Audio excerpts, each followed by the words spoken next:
o passo mais assustador e poderoso da sua fé. Este é o tema para a nossa reflexão de hoje. Irmãos, o nosso mundo é governado pela lógica do ver para crer. Exigimos garantias, provas, um mapa completo do percurso antes de arriscarmos o primeiro passo.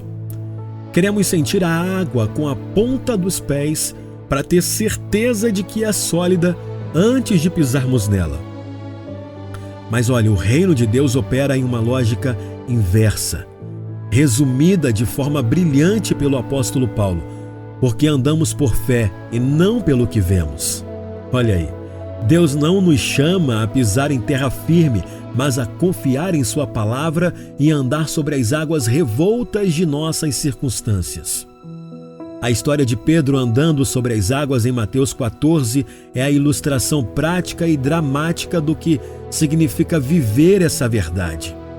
Ela nos dá um verdadeiro manual de como andar por fé.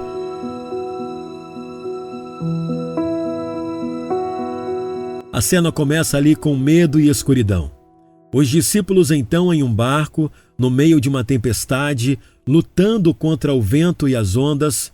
De repente vem Jesus vindo em direção a eles, andando sobre o mar. No meio da crise, Jesus se revela de uma forma que desafia todas as leis da natureza. E aí nós temos o manual de Pedro para sair do barco. Eu quero pensar com você em algumas etapas. Em primeiro, a oração audaciosa. Foque no Mestre. Foque no Mestre, não na tempestade. Enquanto a maioria dos discípulos estava paralisada pelo medo, a fé de Pedro, mesmo que impulsiva, fez algo extraordinário. Ele desviou o foco da tempestade e o colocou em Jesus. Olha aí, a sua oração foi audaciosa. Senhor, se és tu, manda-me ir ao teu encontro por sobre as águas. A fé que move começa quando o nosso foco se desloca da grandeza do nosso problema para a grandeza do nosso Deus. Antes de sair do barco, você precisa fixar os olhos em Cristo. Segundo, o passo da obediência. Saia do barco. A resposta de Jesus foi uma única e poderosa palavra: vem. A fé de Pedro deixou de ser apenas um sentimento e se tornou ação. No momento em que ele jogou as pernas para fora da segurança do barco e pisou na água. Este é o momento crucial do andar por fé. O milagre acontece do lado de fora do barco do nosso conforto, da nossa lógica e da nossa zona de segurança. Fé é obediência em movimento, é dar o primeiro passo sem ter todas as garantias, confiando unicamente na palavra de quem te chamou. Terceiro, o perigo da distração. Não volte a andar por vista.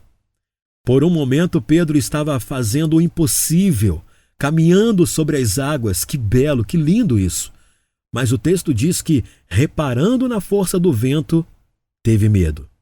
Ele tirou os olhos de Jesus, tirou os olhos da fé e os colocou de volta nas circunstâncias que estavam à sua volta. No instante em que ele voltou a andar pelo que via, começou a afundar. Isso nos ensina uma lição aqui. O andar por fé não é um ato único, mas uma disciplina contínua de manter o nosso foco em Cristo e não nas ondas de problemas que nos cercam. Entende? Em quarto, a mão da graça. Mesmo na dúvida, ele não te abandona. O que Pedro fez quando começou a afundar? Ele clamou: Senhor, salva-me! E a resposta de Jesus foi imediata. Logo Jesus, estendendo a mão, segurou-o. Esta é a beleza do nosso relacionamento com Cristo. Mesmo quando a nossa fé vacila, mesmo quando afundamos por causa da nossa própria dúvida, a graça dele está lá para nos resgatar. O nosso fracasso momentâneo na fé não anula a fidelidade eterna de Jesus. O que é o seu barco hoje? É a segurança de um emprego? O conforto de uma rotina? O medo de falhar? Olhe para fora. Em meio à sua tempestade, Jesus está te chamando. vem. Andar por fé não significa ausência de medo, mas a decisão de obedecer apesar do medo. É entregar o dia em oração, sem saber o que ele trará. É dar um passo em direção ao chamado de Deus, mesmo que pareça impossível. É confiar que aquele que te sustenta sobre as águas não te deixará afundar. A nossa reflexão de hoje tem por base 2 Coríntios, capítulo 5, versículo 7. Porque vivemos por fé e não pelo que vemos. Que o Senhor nos abençoe.